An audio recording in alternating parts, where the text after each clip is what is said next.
Welcome to the Salmon Runs YouTube. Enjoy the video. In this video, I will explain how to play Sea of Thieves online. First, make sure your Xbox console has a stable internet connection.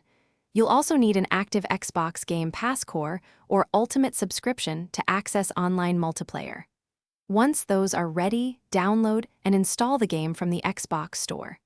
After installation, simply launch the game and follow the on-screen instructions to begin your pirate adventure. Once you've launched Sea of Thieves, you'll need to decide how to sail. You can choose an open crew to be matched with up to 3 other random players, or a closed crew to invite your friends. A closed crew is perfect for coordinating with your trusted mates.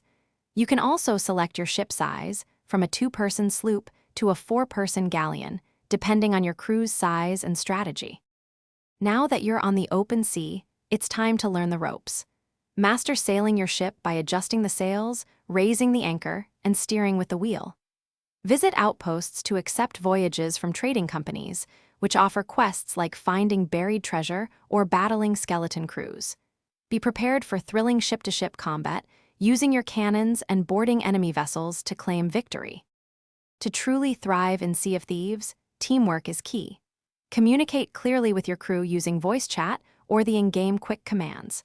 Always be vigilant and scan the horizon for other player ships, as encounters can be unpredictable. Remember to share your resources, such as bananas for healing and cannonballs for defense. Regular practice with your sword and firearms will also greatly improve your chances of survival and success. Thanks for watching. Consider subscribing if we helped you.